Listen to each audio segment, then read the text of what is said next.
Hi, welcome back again. And yes, we're on to our next panel session. And this time, some of us may be wondering, do we still have live meetings? Yes, but then now it's totally different because we need to know and assess what are the risks given, the global pandemic, the COVID-19. What are the new norms, especially when it's meetings by association, venues, and also, of course, tourist spots. What do they need to know? So we have the experts here to talk and delve deep into this topic itself, which is facing risks head on, preparing for live association meetings in a time of crisis. And to moderate this panel session, we have the ICCA Asia Pacific Office, Regional Director for Asia Pacific, Noor Hamid. He'll be moderating. And we have our panelists who'll be joining virtually, Leonie Ashford, International Bids Manager from Tourism New Zealand, Mona Manap, Founder and CEO of Place Borneo, Dr. Regunath Kandasamy, Secretary and Associate Member, Neurosurgical Association of Malaysia. So over to you, Noor Ahmad.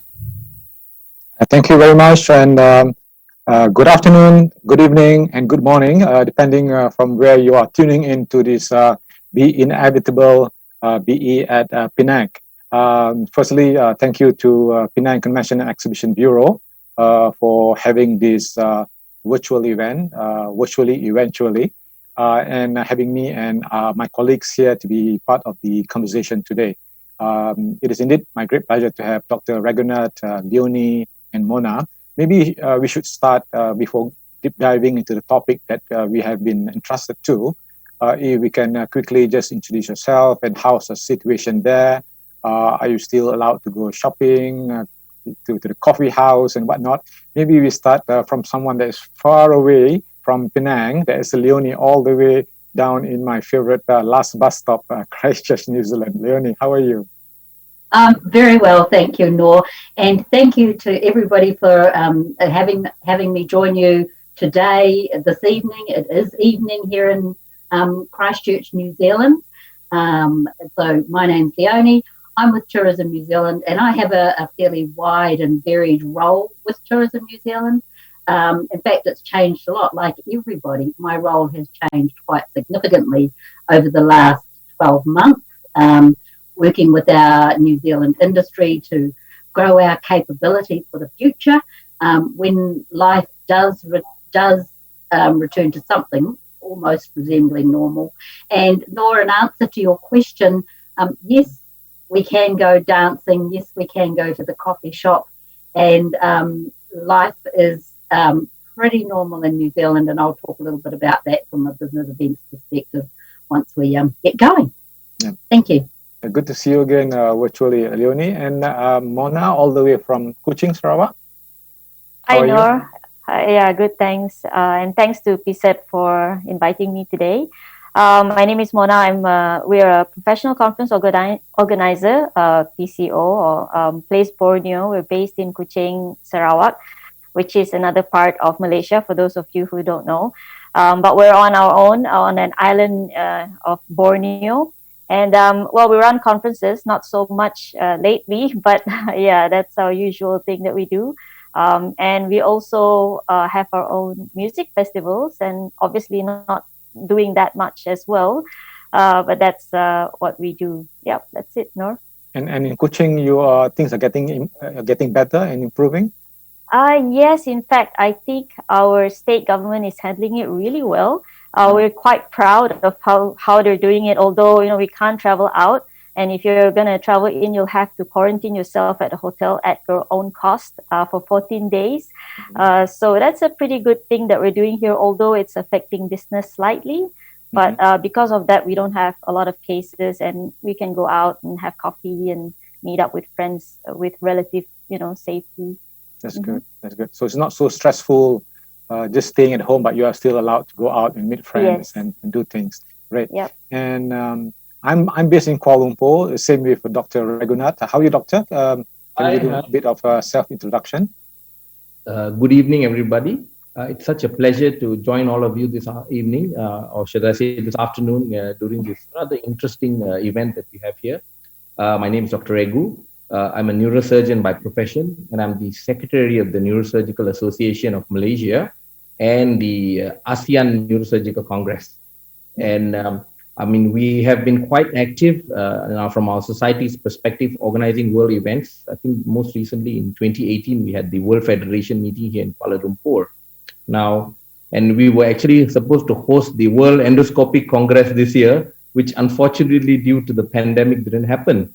But it's been postponed, and actually we are also in the midst of organizing the ASEAN Congress for neurosurgery next year. So yeah, and a lot of things have changed, a lot of variables have changed, and we were talking about how we're going to get past this soon. Yeah. Kuala Lumpur has just recently opened up. I think Noor will agree. Everybody is very excited, but from the perspective of a healthcare personnel, there's always a little bit of a heart beating a little bit faster than usual, because we don't know how opening up is going to impact the numbers, because it hinges a lot on the following or adherence to SOP. Mm-hmm. Back to you, Noor. Yep. Thank you, Dr. Regu. So we have a very interesting panel. One from New Zealand, one from Sarawak, I don't know, Borneo, as Manap put it, and one who is cutting people, if I may use that word, for a living. I wouldn't say which part. Okay. The situation now with the topic that we have in hand, facing risk head on, time really flies. When all this first started, we are kind of like a chicken running without heads. We're trying to understand what's really going on. It's all about survival. And I call this what we call a copy economy. Everybody is copying another destination, what they're doing in terms of getting back on track. And then first wave, second wave, third wave, different kind of waves happening all around the world. And I think everybody lost count of who is getting better and who has reopened and who have closed back. Now we're already 12 months up and we're going to 2021. COVID-19, that is 2019. We're going to 2021. There's already 1 year lapsed. The big question is that I want to ask all the panelists, what are your thoughts? There are a lot of destinations still experiencing surge in this infection. And they would like to think that, the only way out is to close further lockdown, stringent measures to eliminate the virus completely. Or do you think that we should really open up all the business sector, including the business event, the meeting industry, but of course with the safety precaution? Anybody would like to start first? Go ahead. Oh, okay, look, I'll just make a comment, Noor, I guess, that from a New Zealand perspective, our road to recovery, we're quite a long way down the track. We have, we did lock down very tightly, stringent lockdown, stay-at-home procedures, plus the closure of borders, as everybody has talked about.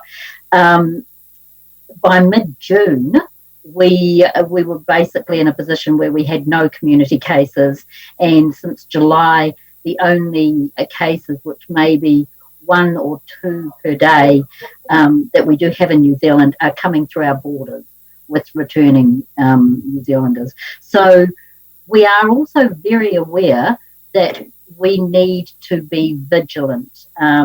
We need to keep it. We can't let our guard down. We really are reliant on speedy testing, the contact tracing, that is so important, and also just adhering to the hand washing, wearing of masks. We only wear masks on certain public transport on aeroplanes. So I think that when you opening up, reopening for business, being ready for business, as long as you've got the right guidelines in place. Now, we've got levels specifically for our business events, which relate to our levels of what you can actually go out and do. So we've got a very clear document so people can see what you can do at the level of no restrictions, or if we go to our level 2, we're at the maximum of 100 people. Right, in level 4, which is everything's closed. There are no gatherings or anything like that. So very, very clear guidelines, and also very important, we developed an events sector code so that everybody is understands what we have to do. So, for example, we had a gathering last week of about 400 people. It was an industry event, and the hand sanitizer, the contact tracing, the the need for awareness of don't go out if you're not well, it was really important. So we were able to open up, but you just need to keep the message out there that you've got to comply by the rules.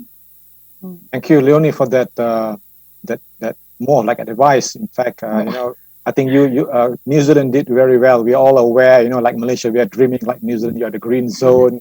I think it's not just the procedures in place, but more so is the compliance.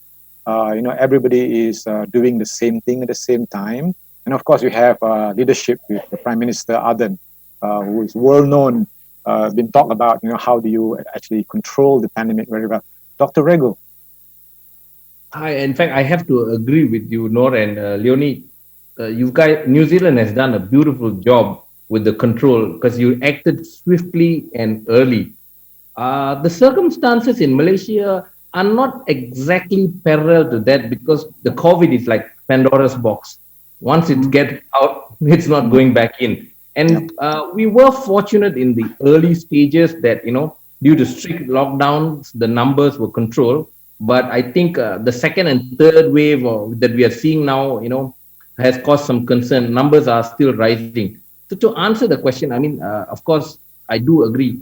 In a situation where the numbers are well controlled in the country, then there's absolutely no justification for a lockdown. Now, in Malaysia, with the slightly ambiguous condition, my honest opinion is right now, it is wise for us to slowly reopen because the impact on the economy is going to be crippling. And with the additional information that we have now about the virus, I think it's prudent. There's enough evidence to say that the adherence to the SOPs can actually, make or break the transmission. However, the concern in Malaysia, and I will speak very candidly as a fellow Malaysian, is the adherence of the public to these guidelines is somewhat of a concern. Being a doctor myself, I can tell you, on and off, it's the moment the eyes are not watching, the tendency sometimes has been there to break the rules. This is the greatest concern for us. In fact, I was just telling Noor earlier that we have lifted the interstate travel restriction just this weekend. And a lot of people are going to be moving around. Moving around is one thing, but they really need to stick to the SOP, because if not, in 2 or 3 weeks, we're going to probably see a slow elevation of the cases. So, yeah, I do agree that we shouldn't lock down completely, but some, discretion and adherence to guidelines and perhaps focused or localized areas of lockdown where there's a high density of cases is probably what we need in Malaysia right now. Over to you. So in short, the health protocol is already there for people to adhere. Exactly. But the challenge is the discipline and also how people actually react to the health protocol, because there's no point of having all the SOPs and procedures, all these thick books, but you can't even follow the 3S, for example. It's only three things to do. Mona, any feedback? Because you as a PCO, longer you get locked down, that means there's no business. Business is important. Saving life is important, but saving livelihood is equally important. Yeah, I think I would agree, not a total lockdown, but what our state is doing is closing our borders to even other states of Malaysia coming in. So I think that's a good start. So a lot of the cases that we have are very, they're local cases.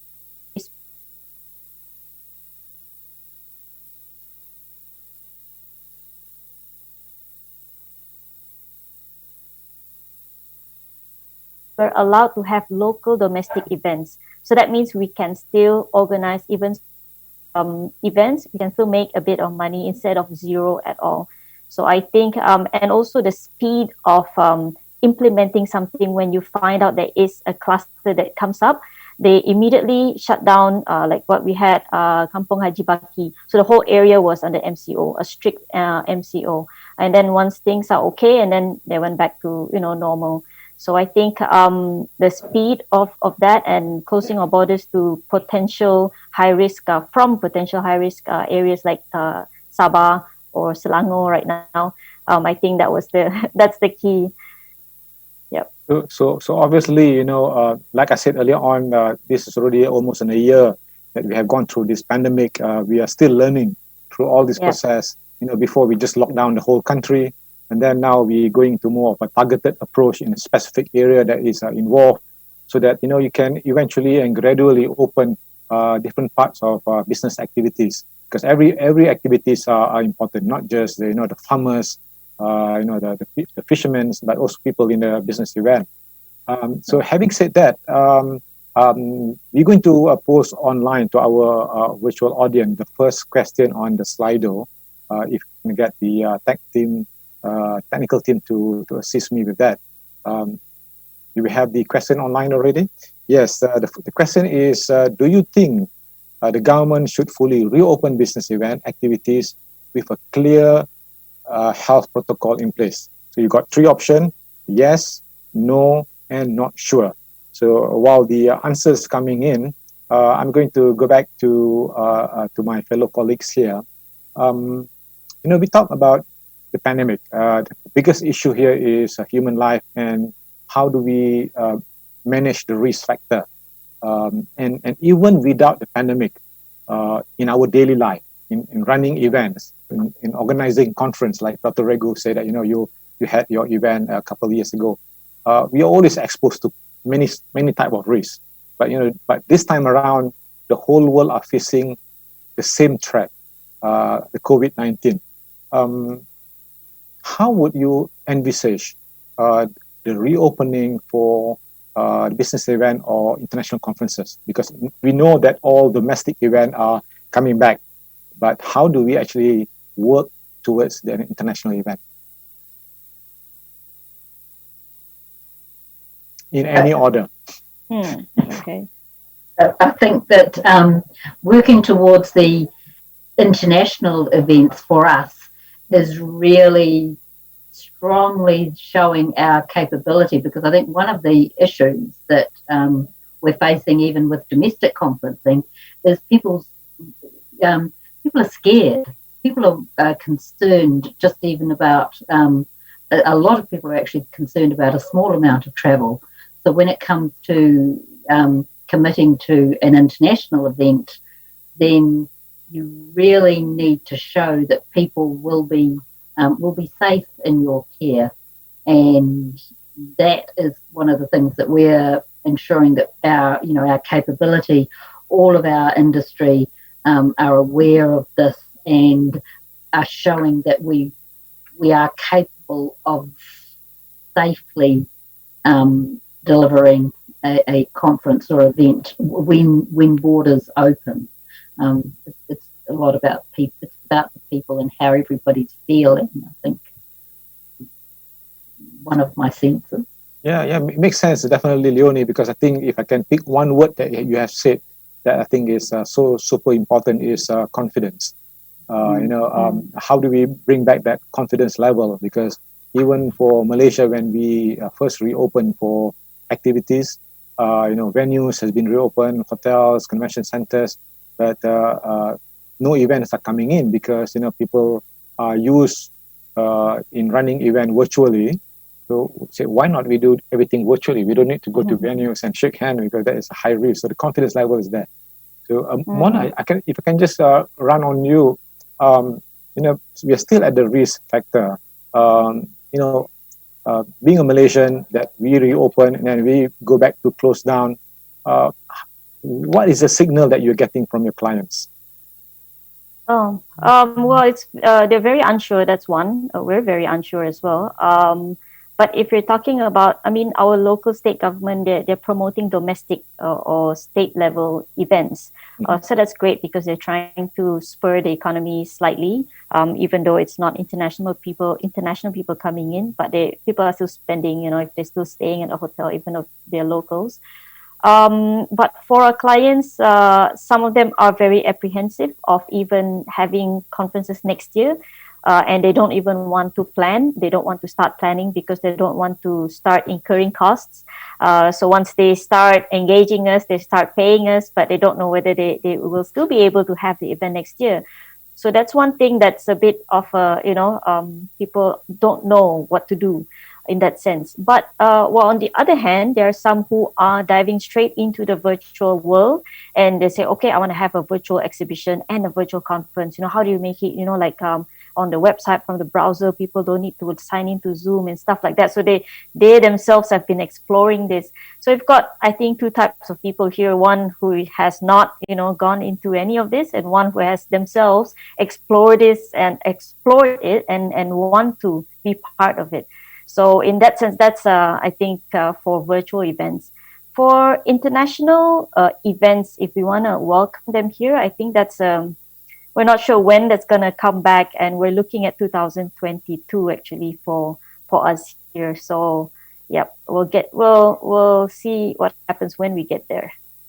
I think if I just like what I did with Leonie, I think if I can pick one word that you have said is unsure, or another word for that is uncertain. And I will carry this word back to Dr. Regu. Uncertainty is something that it's difficult, especially if you're working in the health line. And maybe if you can relate to us, Dr. Regu, you're saying early on that you're already planning your next event Yes. in 2021 with this unsure and uncertain. How do you move forward? Definitely. So, I mean, now I think speaking from the other end of the spectrum, I mean, from the sort of client's perspective, Yes. I mean, let me share with you definitely the concerns that we have. Now, the pandemic is a global phenomenon. So when you look at it from a national perspective, even if you are performing superbly in your country, the moment you talk about restarting an international event, right? There, we have the fates of the world, all countries are entwined. Why I say that? Imagine if I want to fly from the UK to New Zealand, I will have to take a flight through an airport somewhere, transiting, right?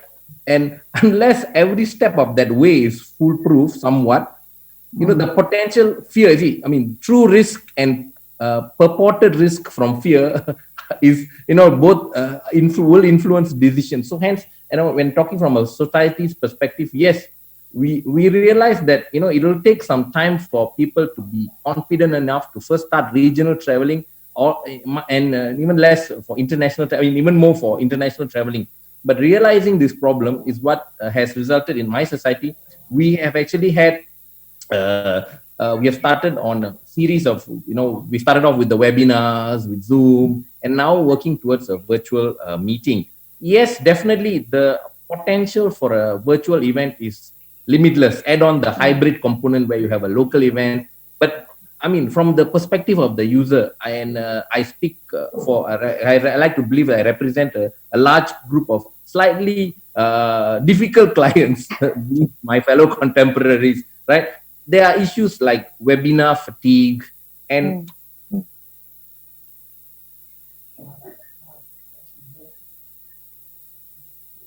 I think we lost you for a while, Dr. Regu. Right. I think it's technical issues. Noor is another issue. It's the line. I think it's the line. Hopefully that Dr. Regu will join us back in a short while. We were just talking about webinar fatigue. I think this is one of the challenge. Dr. Regu, can you hear us? Yeah, I'm back. Yes, yes. Okay, great. We were just talking about Sorry about that. how webinar fatigue it can be, and then this is one of the technical issues that you have to face when you do webinars. Yeah, exactly. Exactly. So actually, fortuitously, the example came right at the exact moment. And in addition to that, the whole interaction, physical interaction, body language, that is something that you just can't replicate or replace. I know that technology will advance further and further, but I still believe that there is a lot of role for that a direct interaction meeting where people want to meet. So for now, while we are facing the pandemic, I definitely think that virtual meetings will move forward, but I don't think we will completely revert to an absolute virtual meeting, at least not in the near future. Perhaps the next generation might take it on. Yeah. So I'm just Slightly very different curious. opinion. Yeah, I'm very curious that you were saying earlier on that you have your event coming next year, and time flies. We're already going to January, so eventually you have to come to a decision whether you're going to pursue your event or you have a lot of other options to postpone, defer, or go hybrid. No, we have postponed quite a few events for this year. So for the next year, given the circumstances, we are moving ahead with virtual. I mean, there are a lot of benefits and advantages in a virtual meeting, and sitting around waiting for the global situation to improve is not the way forward. True. But what I'm saying is, yes, we will definitely initiate virtual meetings, but that the component, whether it will be absolutely taken over by virtual events in the future, I still feel that there is an area for humans need to meet and interact. Conferences are not just about listening to lectures, and I'm also guilty of on and off. Stepping outside to say hello to a couple of old friends. This is a norm, and we have to accept. Right. So that's what I think. I think Noor, can I add something to that? Yeah. So I just wanted to add, I think that there is also another challenge, perhaps when we're moving into hybrid and virtual, that people might be scared that it will replace the in-person meeting when it's not going to. Never, you can never replace, face-to-face interaction. And in fact, this is something that we also try to educate our clients, that the virtual element is actually complementing the physical event. And some of them, there's some event partners that I've worked with, event technology partners. What they do is they switch on the virtual part, for example, 3 months before the event. So you are actually interacting with your fellow delegates before the actual physical event. So you sort of know them before you actually go to the venue, and you look forward to attending the physical event.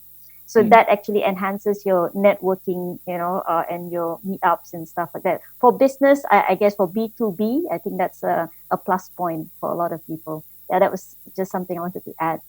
Thank you for adding that. I think it totally makes sense.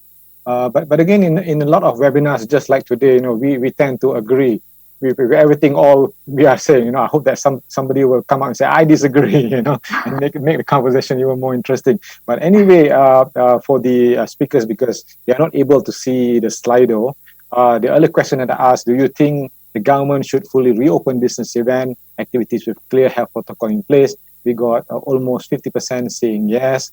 We have 30% saying not sure, and 22% say no.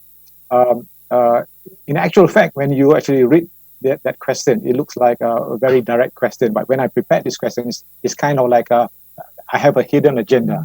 It's a tricky question, so to speak, because it really represents how the viewers, how all of us are actually thinking. So the thinking process is very important.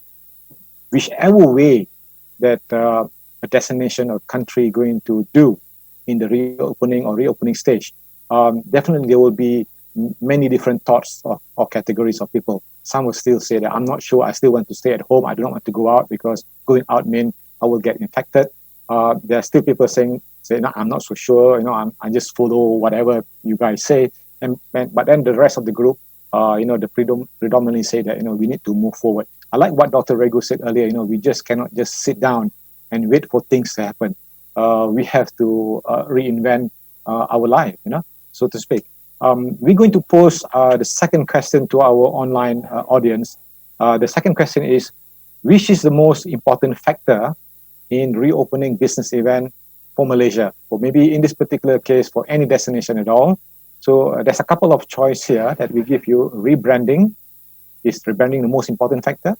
Upskilling, digital innovation, government support, instill confidence. And again, please be mindful, because this is again another trick question that I've planted out. So I always do that. very often to our audience. So while the answers is coming in, I want to go back to Leonie. You have this beautiful background behind of you, 100% pure New Zealand, and it says, "Stay safe, world. Hope to see you back down here soon." How soon do you think people will be coming back? No, I think that's fairly similar to Mona. We're probably thinking 2022. 2022.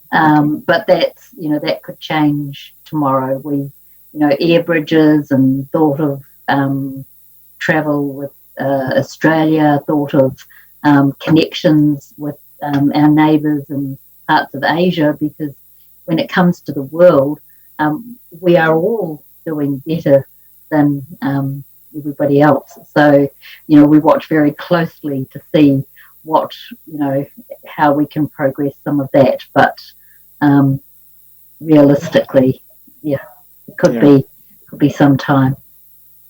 Okay. You said 2022, but if we follow the international media, we have seen a pocket of places that have reopened for business. They have resumed first tourism, because tourism is a bigger picture than just a business event. Places like Maldives have reopened for travelers, but of course for specific countries to come to their destination. And just last month we saw Singapore through their program called Travel Revive. They have invented this rapid testing. That means somebody arriving at the airport having this test. But of course, you have to go through the application before you come into Singapore. Then once you are there, you can do your business activities or any other activities. So I think is that kind of new technology out there will help to propel and fasten the reopening. Maybe Dr. Regu, from the medical point of view. I think at the end of the day, the key thing, among the things that people will be most concerned about is safety. Mm-hmm. Once safety is assured, definitely people will start coming back in. Of course, technology augments all that, but I must say the linchpin or the variable in this equation is the vaccine. Mm-hmm. Now, and there's no 100% effective vaccine. This is across the board, whatever the disease through the ages. Now, based on how effective this vaccine will be, minus of course the side effects, that is the thing that is going to sort of re-establish confidence in health safety, because no one can deny. I do agree that New Zealand system is very good, but then across the world you always hear constant stories of breaks in the some SOP, something slipped through. So nobody wants to be that one individual who was affected by a break in the system. As efficient as any system is, there's always a potential for problems. So hence, yes, coming back to safety and confidence, I think the vaccine will also dictate, when things, you deciding to reopen is one step. But whether people decide to come back to you, to use you, is another thing altogether. So I think these things have to harmonize in order for things to go back to normal, which I think will take another at least a year to 2 years, to be very honest. But we shouldn't wait. That is where virtual events needs to move forward. Mona, in your line of work, you have a lot of colleagues from around the world. Have you had any kind of conversation with them that if travel is allowed, would you travel again or not? Do you ask that question to yourself or to your friends? And generally, how many % of your colleagues will say, yes, I'm waiting to travel the minute you reopen? Well, in fact, a lot of my friends are travel agents or PCOs, because I was from the travel agent line. So I see them posting on Facebook almost daily and listing out the countries where they will go once things are okay. So they are waiting just to go out. But there are people who are happy to stay where they are until things are completely okay. And I'm probably one of them. And I don't think I would want to travel anywhere. I'm happy to, organize our events here or within Malaysia. But going out, I feel like it could wait. If it's for leisure, if it's for business, you would consider the risks and see if it's worth it.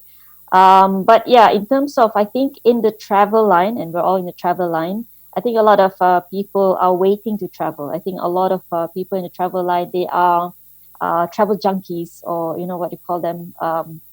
Yeah, they dream of traveling all the time, and they're just itching to go.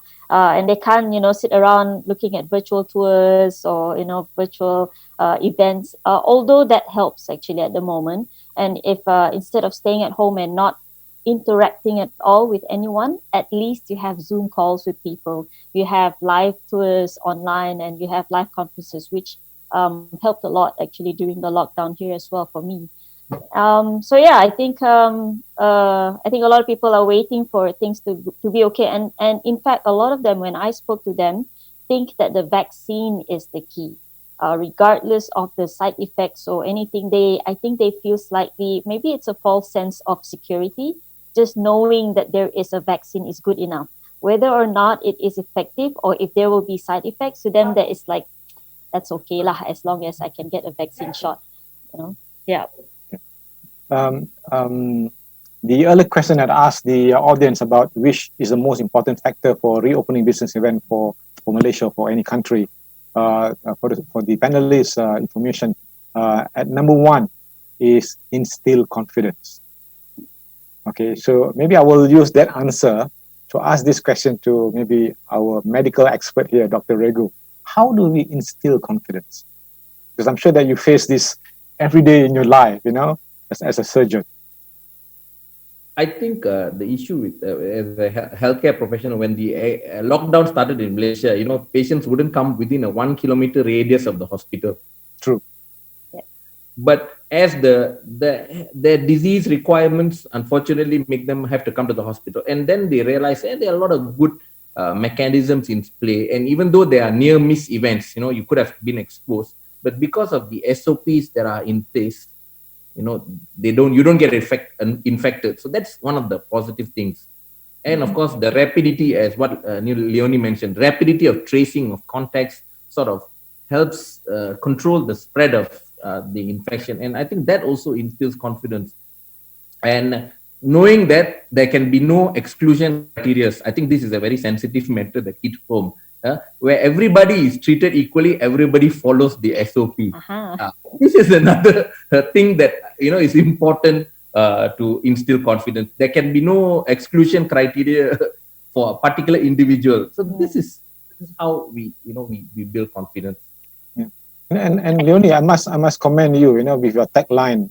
It's a beautiful background. So I cannot focus any other way. When you say "stay safe world," I think that's very good, because a lot of destination now, when they do their new branding, for the reopening, they always say that we are the safe destination. Now I don't think any destination in the world can promise that you are a safe destination after COVID-19 has happened.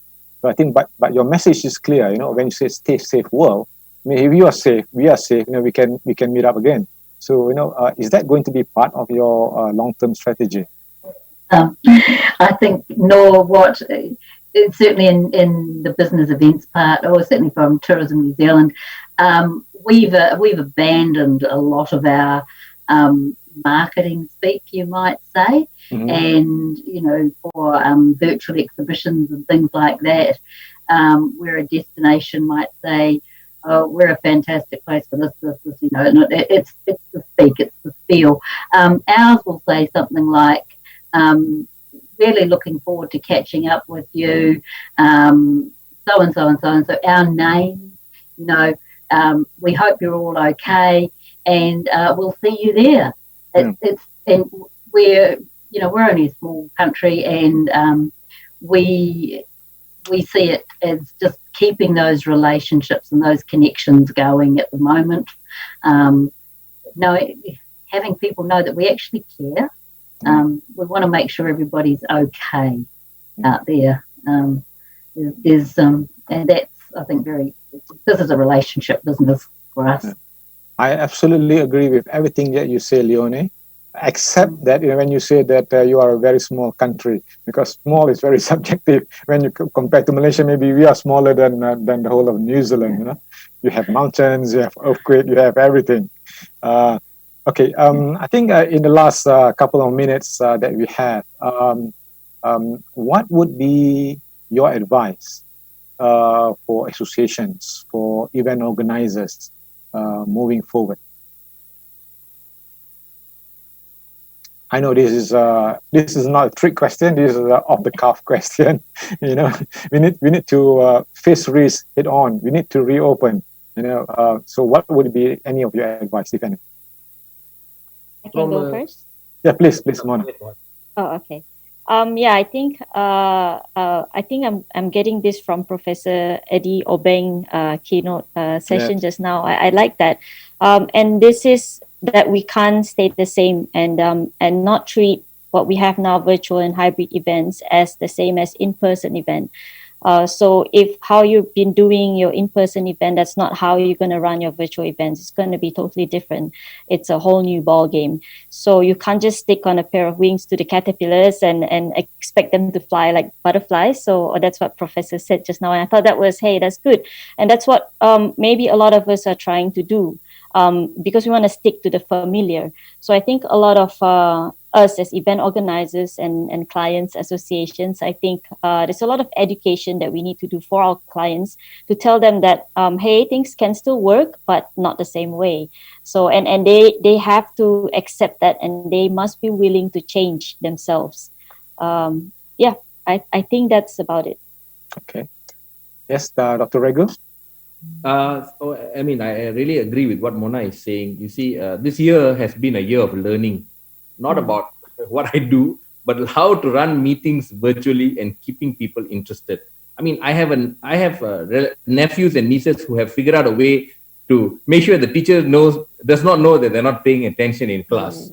Okay, so so you see, we keeping the clients and people interested, interacting and focusing for the same duration of time really requires us to sort of reinvent. I mean, I wouldn't even call it reinvent the wheel, develop a new wheel at sorts. One of the important things that we have found is the collaboration with TCOs. You know, like yourself, Mona, I've had the pleasure of working with some fantastic TCOs, under us for the medical conference partners. So they have been, you know, I see how dynamic you guys are in developing new things. And I think this collaboration is very important because, you know, we are facing a common problem together. Yeah. So you see, as society, sometimes the people in the society are, depending on what sort of society, they're more focused on the society related issues. But I think when it comes to conference and all, you know, our collaboration is going to make a lot of difference. So yes, we have to move forward. And, you know, if not, COVID is here to stay. If it's not going to be COVID-19, it may be COVID-21. Of course, I do not wish this for the year, but we have to figure out how we move along. Yeah. How about you, Leonie? Yeah, look, I agree with both of those comments. And Noor, I think you summed it up at the start when you said earlier in the year, we were all just kind of, what do we do? How do we do? And there was a frantic, where is the unmute button, which has gone on all year. But what we're going to, certainly from our perspective, we are at that reality that we need to be presenting ourselves, we need to be sharing our stories and getting information out there in a far better way than we've cobbled together through 2020. And I think that we'll quite rapidly, and you know, we all learn from one another, the collaboration. We will all quite rapidly do a lot of things a lot better. And you know, virtual exhibition, oh my gosh, there were some dreadful attempts in May, and they are, you know, they are getting better, and some people are promising this and promising, and you know the questions to ask, and you know the experience you expect. So we're going to be better, but there's no doubt about it. Face to face is the one. That's what everybody wants. But we're probably going to enjoy this a bit more next year because it's not a surprise, and it'll be reflected in how we do things, I think. Okay, thank you for that thought, Leonie, and also to Dr. Regu and Mona. I think since the beginning of the session started, I was hoping that there's some kind of disagreement between the panelists, and we're going to have fight like cats and dogs. But this is easy and sweet, and everybody agree with everything. this is how webinar fatigue start, and everybody tends to agree. Self-preservation is the key word here. Everybody is interested. Obviously. So again, time is almost up. On behalf of PSAP, the organizer, I'd like to thank Leonie for staying up. It's evening time for you, but your virtual background looks like it's a beautiful sunlight down there. With Middle Earth. Mona, I can see the sun out there from your window. Of course, Dr. Regu, I can't complain because we are both in the same time zone, KL. Okay. But I think most importantly to our audience, we really thank you a lot for joining this session and also the PE at Penang. I think despite the fact that there are so many webinars going on, and I know that even myself, sometimes I do sign up to some webinars and I tend to forget that, it's happening because there's too many of them. But all this conversation really matters.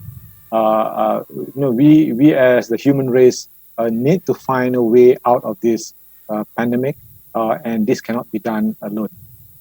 Same thing with Penang. I think it is a very clear statement by them organizing this event is to have that continued conversation, because only through conversation there will be no miscommunication, and obviously Penang is ready for the future business. So we wish Penang all the best, and on behalf of the organizer, I thank our lovely panelists, Mona and Leonie and Dr. Regu. And you told me that earlier on you'll be traveling from KL to Penang later today. Yes. So fantastic news that the interstate travel now allowed in Malaysia. So that's what we do. Malaysian, we love to travel back to our hometown. Is it because of the food or the friends or family? The whole package. Penang is the whole package. Okay, couldn't complain. So definitely when you come back to KL, it will be 1 kilo more. Okay, so sign off from now, from here, and back to our beautiful MC. And thank you all for listening to this session. Cheers.